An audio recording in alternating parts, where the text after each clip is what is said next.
ನೀ ಹಾ ಹೋ ಹುಬ್ಳಿ ಓಲಾಯಿ ಚೀ ಮೋಮೋ ವೇದಾಯಿ ಹಾಂಗ್ ಬಾಂಗ್ ಇವ ಏನ್ ಚೈನೀಸ್ ಲ್ಯಾಂಗ್ವೇಜ್ ಒಳಗೆ ಮಾತಾಡಕತ್ತಾನ ಅನ್ನಕತ್ತೀರಿ. ನಾನ್ ಇವತ್ತ ಹುಬ್ಳಿ ಚೈನೀಸ್ ಮೋಮೋಸ್ ಬಂದಿನಿ, ಬರ್ರಿ.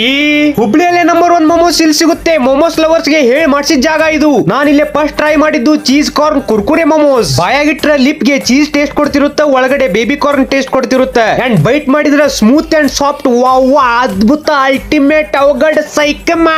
ಯಪ್ಪ ಫುಲ್ ಹಾಟ್ ಇತ್ತು, ಕಣ್ಣ ನೀರ ಬಂದ್ರು ಇಪ್ಪ. ನೆಕ್ಸ್ಟ್ ನಾನ್ ವೆಜ್ ಅಲ್ಲಿ ಕ್ರಿಸ್ಪಿ ಚಿಕನ್ ತಗೊಂಡಿ. ಸ್ಮೆಲ್ ಕೂಡ ಗಮ್ ಗಮ್ ಅಂತಿರುತ್ತೆ. ಹೊರಗಡೆ ಕ್ರಿಸ್ಪಿ ಅಂಡ್ ಒಳಗಡೆ ಸಾಫ್ಟ್ ಚಿಕನ್ ಯಾವ ಲೆವೆಲ್ ಗೆ ಟೇಸ್ಟ್ ಕೊಡುತ್ತ ಅಂದ್ರೆ ಅಬ್ಬಬ್ಬಬ್ಬಬ್ಬ ಮನ ಮೋಹಕ. ಇಂತ ಒಳ್ಳೆ ಮೋಮೋಸ್ ಬೇರೆ ಎಲ್ಲೂ ಸಿಕ್ಕಿರ್ಲಿಲ್ಲ ನನಗೆ. ಇನ್ನು ಡ್ರ್ಯಾಗನ್ ವಿಂಗ್ಸ್ ತಿಂದ್ರೆ ನನಗೆ ನಾನೇ ರೆಕ್ಕೆ ಕಟ್ಟಿ ಹಾರಿದಷ್ಟು ಸಂತೋಷ ಆಯ್ತು. 200 ಅಡಿ ಆರ್ತು, 300 ಅಡಿ ಆರ್ತು, 400 ಅಡಿ ಆಯ್ತು. ಇವೆಲ್ಲ ತಿಂದು ಹೊಟ್ಟೆ ತುಂಬಿತ್ತು. ಆದ್ರೂ ಕೂಡ ನನ್ನ ಫೇವರೇಟ್ ಸೆಜ್ವಾನ್ ನೂಡಲ್ಸ್ ಹೆಂಗ್ ಬಿಟ್ಟು ಹೋಗ್ಲಿ ರೀ. ಆಹಾ ತಿಂದು ಬಿಟ್ರೆ ಸ್ವರ್ಗ. ಇನ್ನು ಇಲ್ಲೇ veg butter garlic rice, paneer chilli momos, veg momos, ಇನ್ನು 50+ ಐಟಮ್ಸ್ ಇಲ್ಲಿ ಸಿಗ್ತಾವ್. ಅಂಡ್ ಇಲ್ಲೇ ಫ್ರೆಶ್ ಅಂಡ್ ಹೆಲ್ದಿ ಮೋಮೋಸ್ ಅಷ್ಟೇ ಇರೋದು. ಅಂಡ್ ಶಾಪ್ ಕೂಡ ಕ್ಯೂಟ್ ಅಂಡ್ ಹೈಜಿನಿಕ್ ಇತ್ತು ನೋಡ್ರಿ. ಇವ ಏನ್ ಬರೀ ಹೇಳೋದಾತು, ನಮಗೂ ಬಾಯಾಗ ನೀರ್ ಬರಾಕತ್ತಾವ. ಲೊಕೇಶನ್ ಹೇಳವಲ್ಲ ಅನ್ನಕತ್ತೀರಿ. ಬರ್ರಿ ಬಾಸ್, ತೋಳನ್ಕೆರೆ ಗೇಟ್ ಮುಂದ್ಗಡೆ ಫಸ್ಟ್ ಶಾಪ್ ಇದೇ ಇರೋದು. ಅಂಡ್ ಜೊಮ್ಯಾಟೋದಲ್ಲಿ ಕೂಡ ಅವೈಲೇಬಲ್ ಇದೆ. ಈಗಲೇ ಆರ್ಡರ್ ಮಾಡ್ಕೊಳ್ಳಿ. ಮತ್ತೆ ಭೇಟಿ ಆಗೋಣ. ನಮಸ್ಕಾರ. ಜವಾರಿ ಮಂದಿ, ಒಂದ್ಸರಿ ಇದನ್ನ ಟ್ರೈ ಮಾಡ್ರಿ.